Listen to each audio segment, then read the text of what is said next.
پہلے آئیے موسیقی کی طرف. دلائل کا ایک انبار ہے میرے پاس موسیقی کے حق میں، لیکن میں صرف ایک دلیل دینا چاہتا ہوں جس کے بعد دوسری کوئی دلیل ہو ہی نہیں سکتی. آپ یہ بتائیے کہ آج تک دنیا میں پیغمبر کتنے اتارے گئے؟ جی 1,24,000. اور ان 1,24,000 میں سے کتابیں کتنوں پہ نازل ہوئیں؟ جی صرف 4 پر. گویا یہ تو طے ہو گیا کہ یہ 4 باقی 1,23,996 پیغمبروں سے زیادہ برگزیدہ ہیں. بے شک. ان 4 کو اللہ نے معجزے عطا کیے. حضور کا سب سے بڑا معجزہ قرآن شریف. موسیٰ کو اس قابل بنایا کہ وہ لاٹھی سے دریا کے 2 ٹکڑے کر دے. عیسیٰ کو یہ طاقت دی کہ وہ مردے کو دوبارہ زندہ کر دے. اور داؤد کو کیا دیا؟ موسیقی. ایسی سریلی آواز اور راگوں اور سازوں پر اتنا عبور کہ سر لگائیں تو پہاڑ ساتھ گانے لگے. دنیا جہان کے پرندے مدہوش ہو کے آواز کی جانب کھنچے چلے آئیں.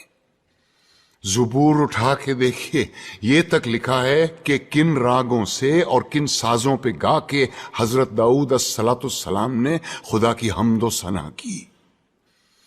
کیا یہ ممکن ہے کہ خداوند کریم اپنی تعریف سننے کے لیے ایک حرام چیز کا انتخاب کرے اور اپنے ایک برگزیدہ پیغمبر کو حرام چیز معجزے میں دے؟ کیا یہ ممکن ہے کہ نبی کریم صلی اللہ علیہ وسلم موسیقی کو حرام بھی سمجھیں اور حضرت عائشہ رضی اللہ عنہا سے یہ بھی پوچھیں کہ برات جس قبیلے میں گئی ہے وہ انصار ہیں اور انصار موسیقی کے بہت رسیا ہوتے ہیں، کیا تم نے برات کے ساتھ کچھ گانے والیاں بھی بھیجی ہیں یا نہیں؟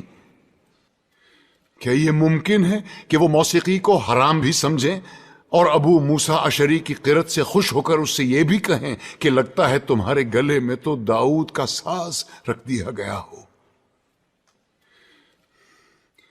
I have a question regarding music in the Holy Quran. Is it mentioned anywhere in the Holy Quran that listening to music, I'm not saying watching music, but listening to music is haram? And if it is so, Mr. Bismillah Khan, ایک مشہور فنکار ہیں, he has an argument with someone that listening to music is very soulful and relaxing to the soul. So if you could please defend or have an argument about this, that how is listening to music haram? Thank you very much. بہن نے سوال کیا ہے کہ قرآن میں کوئی آیت ہے جس میں لکھا ہے کہ میوزک حرام ہے؟ قرآن میں لکھا ہے اطیعوا اللہ اطیعوا الرسول، اوبے اللہ اوبے دا میسج، اللہ کی بات مانو، اللہ کے رسول کی بات مانو. تو قرآن یا صحیح حدیث میں موجود ہے، ہمیں ماننا چاہیے. قرآن میں ڈائریکٹ ورس نہیں ہے کوئی صاف الفاظ سے کہ میوزک حرام ہے، انڈائریکٹ ہے. لیکن اللہ کے رسول کی حدیث میں ہے، صحیح حدیث میں لکھا ہے کہ صرف ڈف ہوتا ہے ون سائیڈڈ ڈرم، ڈف الاؤڈ ہے، اس کے علاوہ باقی میوزیکل انسٹرومنٹس حرام ہیں. یہ صاف طور پہ لکھا ہے. ابھی آپ کا آرگیومنٹ ہے کہ بسم اللہ خان صاحب کہتے کہ میوزک کی سودنگ فار دا سول. میرا دوست کہتا ہے شراب بھی سودنگ فار دا سول ہے. شراب سے مجھے سکون ملتا ہے، ٹھیک ہے بھائی، آپ کو سکون ملتا ہے، لیکن اس سے نقصان زیادہ ہے. تو میوزک کیوں حرام قرار کیا ہے؟ اٹ انٹاکسیکیٹس. قرآن میں لکھا ہوا ہے چیپٹر نمبر 2 سورہ البقرہ میں، سورہ نمبر 2 آیت نمبر 219، شراب میں فائدے بھی ہے نقصان بھی ہے. اللہ تعالیٰ جانتا ہے، اللہ تعالیٰ سب کچھ جانتا ہے. قرآن میں لکھتے ہیں اللہ تعالیٰ کہ شراب میں فائدے بھی ہے نقصان بھی ہے، لیکن نقصان فائدے سے زیادہ ہے. تو میں مانتا ہوں ہو سکتا ہے کہ کچھ لوگوں کو فائدہ ہو میوزک سے. دیر از میوزک تھراپی آلسو. قرآن میں ایک سورہ شعراء ہے، پوئٹس. قرآن شریف شاعری اور گانے کے خلاف ہے، حرام نہیں کہتا ہے لیکن اکثر خلاف ہے. کیوں؟ جب ہم شعر شاعری کرتے ہیں اکثر اتنی شعر شاعری کرتے ہیں کہ شرک کی طرف جاتے ہیں. میں اگر راجہ کی تعریف کر رہا ہوں اتنی تعریف کرتا ہوں کہ اس کو خدا سے ملا لیتا ہوں. کچھ لوگ نعت پڑھتے محمد صلی اللہ علیہ وسلم کے بارے میں